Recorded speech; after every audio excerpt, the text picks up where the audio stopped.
భరత్ తెలంగాణలో సభ నిర్వహించడానికి అనుమతి కోరిన జనసేన ప్రభుత్వం నిరాకరించడం ఎలా చూడొచ్చు? నేనేమంటానంటే ఎవరికైనా సభలు సమావేశాలు నిర్వహించుకునే హక్కు ఉంది. పోలీసులు లేదా ప్రభుత్వం దీనికి అనుమతి ఇవ్వాల్సి ఉండే. ఎందుకంటే పవన్ కళ్యాణ్ వచ్చి ఇక్కడ ఏమైనా సమైక్యాంధ్ర సభ పెడుతున్నారా? సమైక్యాంధ్ర అని చెప్పారా? సమైక్యాంధ్ర సభ కూడా జరిగింది కదా అప్పుడు కిరణ్ కుమార్ రెడ్డి తెలంగాణ ఉద్యమ సమయంలో. తెలంగాణ నవనిర్మాణ సభ అన్నారు, అంటే కొత్త తెలంగాణ నిర్మాణం కోసం అని చెప్పారు. ఏం తప్పే ఉంది? సంధ్యా కన్వెన్షన్ గచ్చిబౌలిలో అప్లై చేశారు. భయపడుతున్నట్ట పవన్ కళ్యాణ్ వచ్చి ఇక్కడ సభ పెడితే రద్దు చేయడానికి భయపడుతున్నట్ట? శాంతి భద్రతలు తలెత్తే అవకాశం అని చెప్తున్నారు. ఎట్లా శాంతి భద్రతలు తలెత్తే? మన కొండగట్టు పోయినాడు. కొండగట్టు టెంపుల్కు టీటీడీ నుంచి పవన్ కళ్యాణ్ విరాళం ఇప్పించాడు కదా. తిరుమల తిరుపతి దేవస్థానం నుంచి పవన్ కళ్యాణ్ కొండగట్టులో తనకు ప్రాణాపాయం నుంచి అక్కడ బయటపడ్డ దగ్గర అక్కడ ఏమైనా శాంతి భద్రతల సమస్య తలెత్తిందా? 2000 మందితో సంధ్యా కన్వెన్షన్లో గచ్చిబౌలిలో పెడతామని చెప్తున్నారు. అరే ఆడియో రిలీజులు సినిమా రిలీజులు అవుతున్నాయి, అటువంటిది కాదు ఏం శాంతి భద్రతల సమస్యలు తలెత్తుతాయి? నేను ఒకటే చెప్తున్నా, ఒకటి ఇక్కడ సరే ఇది పోలీస్ డిపార్ట్మెంట్ కంటే బియాండ్ ఏంటంటే ప్రభుత్వం నుంచో ఇంకా వేరే వాళ్ళ నుంచో పెద్దల నుంచో ఆదేశాలు రావచ్చు. కానీ ఒకటి మాత్రం చెప్తున్నా, గత కొద్ది రోజులుగా జరుగుతున్న పరిణామాల్ని తెలంగాణ ఉద్యమంలో జర్నలిస్ట్గా కీలక పాత్ర పోషించి తెలంగాణ రాష్ట్రం రావాలని కోరుకున్నవాడిగా చెప్తున్నా, గత కొద్ది రోజులుగా జరుగుతున్న పరిణామాలు తెలంగాణకు ఏమాత్రం మంచివి కాదు. 12 సంవత్సరాలు అయింది తెలంగాణ వచ్చి, అవునా? ఇప్పుడు ఇంకా తెలంగాణ ఆంధ్ర లేకపోతే మార్వాడి గో బ్యాక్ ఇవి చేసుకుంటే తెలంగాణకు లాభమా నష్టమా ఆలోచించాలి మనం. Marwadi go back, north Indian go back, Andhra go back ఇవి మాట్లాడితే తెలంగాణకు లాభమా? కేసీఆర్ ఏం చెప్పారు? కాలికి ముళ్ళు గుచ్చితే పంటితో తీస్తాం, పెట్టుబడిదారులతోనే మాకు సమస్య, పొట్టకోటి కోసం వచ్చిన వాళ్ళతో సమస్య కాదన్నారు. దాన్ని బిలీవ్ చేసి బీఆర్ఎస్ పార్టీకి అద్భుతంగా పట్టం కట్టారు. 2016 జిహెచ్ఎంసీ కానీ, 2018 అసెంబ్లీ కానీ, 2019 పార్లమెంట్ కానీ, 2023 అసెంబ్లీలో మొత్తం కాంగ్రెస్ పార్టీ 2023 అసెంబ్లీలో రూరల్లో క్లీన్ స్వీప్ చేస్తే జిహెచ్ఎంసీలో బీఆర్ఎస్ క్లీన్ స్వీప్ చేసింది, అంతే కదా. So Andhra Pradesh in fact Kukatpally, Serilingampally, settler belt అంతా కూడా మొన్న జిహెచ్ఎంసీ ఎలక్షన్స్లో కూడా బీజేపీకి ఎల్బీ నగర్ ఈ ఏరియాలో ఎక్కువ సీట్లు వస్తే సెటిలర్ బెల్ట్లో బీఆర్ఎస్కి వచ్చాయి. ఇప్పుడు ఈ నినాదం కొద్దిమంది బీఆర్ఎస్ నేతలు విగ్రహాలు లేకపోతే సభావిష్కరణ అని చెప్తున్నారు. నేను ఒకటి ఆలోచించాలి, బీఆర్ఎస్ పార్టీకి ఇది లాభమా? బీఆర్ఎస్ వాళ్ళు కనుక పవన్ కళ్యాణ్ మీద వ్యతిరేక కామెంట్స్ చేస్తూ ఉంటే బీఆర్ఎస్ పార్టీ పరంగా ఇది లాభమా? మీకు లాభం అవుతుందో ఆలోచించండి. కేటీఆర్ ఇది ఆలోచించాలి. సెటిలర్స్ మీతో ఉన్నారు, మీ హయాంలో డెవలప్మెంట్ జరిగింది, హైదరాబాద్ సిటీ అని చెప్పి వాళ్ళు ఓటేశారు. మీరు ఇప్పుడు పవన్ కళ్యాణ్ ఇక్కడికి వస్తే పవన్ కళ్యాణ్ వ్యతిరేక అంటే కొద్దిమంది బీఆర్ఎస్లో లేకపోతే కొద్దిమంది మాట్లాడవచ్చు, కంప్లీట్గా బీఆర్ఎస్ ఉందని చెప్పలేము. కానీ ఒక left ecosystem Pawan Kalyan వ్యతిరేకిస్తుంది. ఎందుకు వ్యతిరేకిస్తుంది? పవన్ కళ్యాణ్ మీద కోపం దేనికి? సనాతన ధర్మం ఉన్నందుకు లెఫ్ట్ ఎకో సిస్టమ్కు కోపం వచ్చింది, అంతే కదా.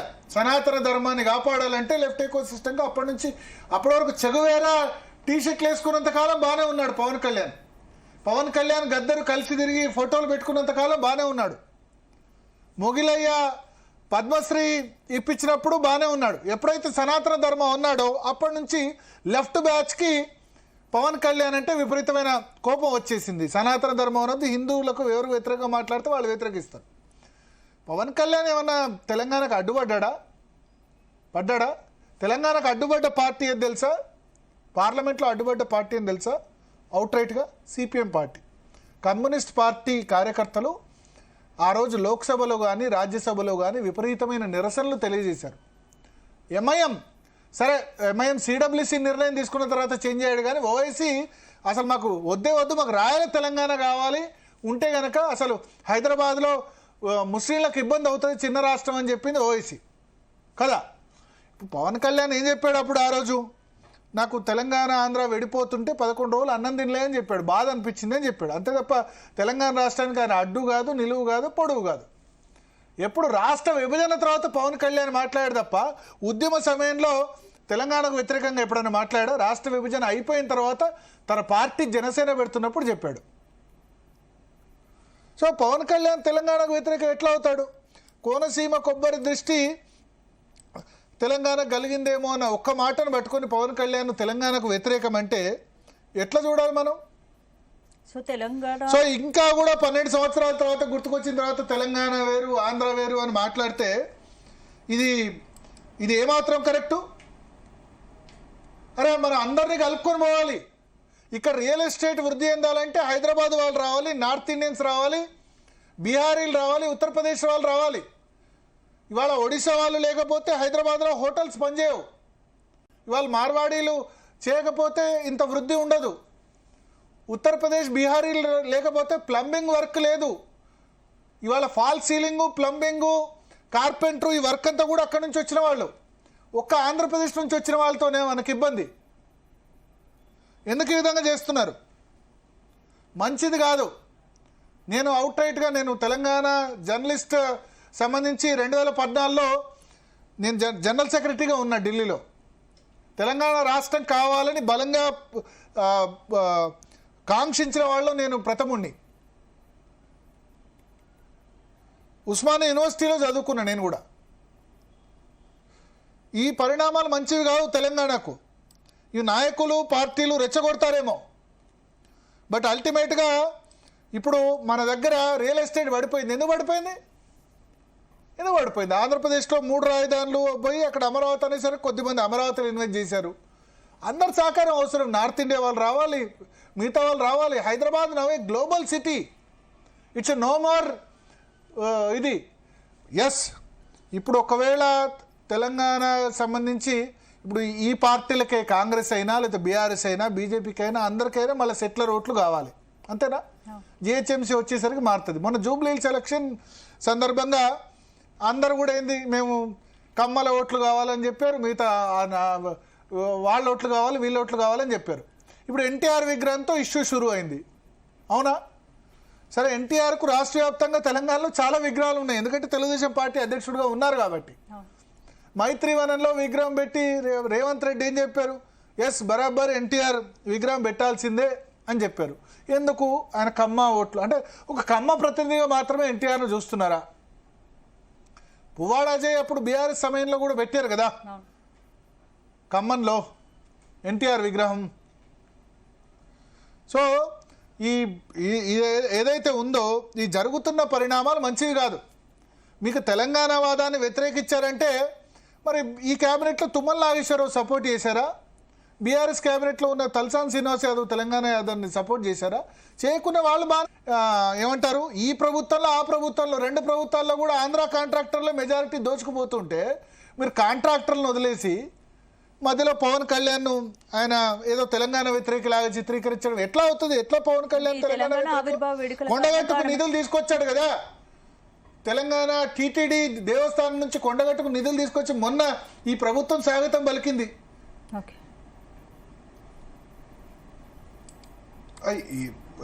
మాట్లాడితే పవన్ కళ్యాణ్ అర్థం ఉండాలి.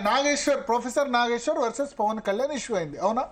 ప్రొఫెసర్ నాగేశ్వర్ గారి మీద ఏపీ ప్రభుత్వం కేసు నమోదు చేయాలనుకుంది అన్నారు. ఒకవేళ చేస్తే చాలా తప్పేది. మా గురువు ప్రొఫెసర్ నాగేశ్వర్ గారు, ఓకే. సో ఆయన ఏదో జనసేన అమిత్ షాను ఆ మీటింగ్ గురించి అన్నారు. జగన్మోహన్ రెడ్డి ఆయన నేను వ్యాఖ్యలు వెనక్కి తీసుకుంటా అన్నారు. అక్కడితో అయిపోయింది. ప్రొఫెసర్ నాగేశ్వర్ మీద దాడి చేస్తే తెలంగాణ, ఎస్, ప్రొఫెసర్ నాగేశ్వర్ గారు freedom of speech and expression కింద ఆయన అభిప్రాయం చెప్పారు. చెప్పిన తర్వాత అదేం పెద్ద ఆయన బూతులు తిట్టలేదు, బ్లాక్మెయిల్ చేయలేదు. సరే, ఆ విషయంలో కొంచెం జనసేన కంటే తెలుగుదేశం పార్టీ వాళ్ళు ఇంకెక్కువ కామెంట్ పెట్టారు దొరికిన తర్వాత. పేటీఎం బ్యాచ్ అండి. కానీ తెలంగాణ వ్యక్తి అయిన నాగేశ్వర్ మీద దాడి చేస్తే మేము ఊరుకోం. అరే, తెలంగాణ వ్యక్తి నాగేశ్వర్ అయితే తెలంగాణ వ్యక్తి నాగేశ్వర్ ఆంధ్ర పాలిటిక్స్ గురించి మాట్లాడినప్పుడు ఆబ్వియస్లీ వాళ్ళు రియాక్ట్ అవుతారు కదా. అంటే మాట్లాడేటప్పుడు మరి ఆయన తెలంగాణ పాలిటిక్సే మాట్లాడాలి, ఆంధ్ర పాలిటిక్స్ ఎందుకు మాట్లాడాలి? దీనికి ప్రతిదానికి తెలంగాణ వాదం తీసుకొస్తే నష్టపోయేది మనమే కదా, ఆలోచించాలి కదా. ఇప్పుడు ప్రొఫెసర్ నాగేశ్వర్ గారు తెలంగాణ వ్యక్తి కాబట్టి ఆయన అరెస్ట్ చేయట్లేదు, లేకపోతే ఆయన మీద ఆగ్రహం వ్యక్తం కాలేదు. ఆయన వెళ్ళి ఆంధ్రప్రదేశ్లో అక్కడ ఉన్న రాజకీయ పార్టీ గురించి మాట్లాడారు. ఎవరైనా మాట్లాడవచ్చు దేశంలో, మోడీ గురించో లేకపోతే ఇంటర్నేషనల్ ట్రంప్ గురించి మనం మాట్లాడతలేమా? దానికి తెలంగాణకి ఏం సంబంధం? నిన్న పవన్ కళ్యాణ్ ఒక చాలా మంచి నిర్ణయం తీసుకున్నారు. ఏంటంటే ఇంతకుముందు ఏంటంటే కాపు మాట్లాడితే కాపు తిట్టించాలి, అంటే పవన్ కళ్యాణ్కి వ్యతిరేకంగా అంబటి రాంబాబును పేరు నానిని పెట్టి తిట్టించాలి. దళిత్ మాట్లాడితే దళితుతో తిట్టిస్తారు, బీసీ మాట్లాడితే బీసీ, కమ్మ మాట్లాడితే కమ్మ కులంతో, రెడ్డి మాట్లాడితే రెడ్డి కులంతో మాట్లాడు. ఈ రాజకీయ పార్టీలు అవలంబించే స్ట్రాటజీ ఇటువంటిది పోవాలి. అసలు కాపులు నన్ను ఓన్ చేసుకోవద్దు, నేను కాపుకు నాకేం సంబంధం, వంగవీటరంగా భార్య కమ్మ కాదా అని చెప్పారు. కులరహితంగా మతరహితంగా ఆలోచించాలని చెప్పడం మంచిదే కదా. ఈ కులం మతం ప్రాంతం ఇంకెంత తెలంగాణ రాష్ట్రం వచ్చిన తర్వాత కూడా 12 సంవత్సరాల తర్వాత తెలంగాణ వాదానికి ఇంకా థ్రెట్ ఉంది అంటే అంత బలహీనంగా ఉన్నామా మనం? అంత బలహీనంగా ఉన్నామా మనం? అంత వీక్గా ఉన్నామా? నిజంగా తెలంగాణ వాదానికి తెలంగాణ రాష్ట్ర ఎగ్జిస్టెన్స్కు ముప్పు వస్తే కనుక 2014-15లో ఓటుకు నోటు ఆ సమయంలో వచ్చిందేమో. కేసీఆర్ ప్రభుత్వం అప్పుడు కూలగొట్టడానికి ప్రయత్నం చేస్తే యావత్ తెలంగాణ సమాజం వ్యతిరేకించింది కదా. ఇప్పుడు అంత బలహీనంగా ఉన్నామా? ఇప్పుడు తెలుగుదేశం పార్టీ ఇక్కడ ఏం ఎలక్షన్లో పోటీ చేయట్లేదే, రాజకీయాలు లేవే. కేవలం తెలుగుదేశం పార్టీ లేదా బీజేపీ జనసేన వల్లనే తెలంగాణ వాదానికి ముప్పు ఉంటుందా? వైసీపీ వల్ల ముప్పే ఉండదా? సో ఒక పార్టీ సభ వల్ల సెంటిమెంట్ దెబ్బతినడం అనేది అదే నేను చెప్తాను. అంత వీక్ గా ఏముంది? పవన్ కళ్యాణ్ వచ్చి నవనిర్మాణం గురించి ఆయన సమైక్యాంధ్ర సభ 2 రాష్ట్రాలు కలుపుదామని సభ పెడదామన్నాడా? తెలంగాణ నవనిర్మాణ సభ సాధకులు అంటే జనసేన పార్టీ క్రియాశీల కార్యకర్తల మీటింగ్ పెడతామన్నాడు. పెట్టి ఆయన మాటలు ఆయన మాట్లాడుకోనివ్వండి.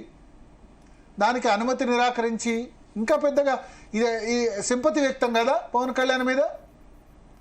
వీళ్ళంతా ఏం చేస్తున్నారు నాకు ఆలోచించాలి. రేపు జిహెచ్ఎంసీ ఎన్నికల్లో మళ్ళా ఒక సెటిలర్ ఓటు బ్యాంక్ తయారు చేసే విధంగా ప్రయత్నం చేస్తున్నారు,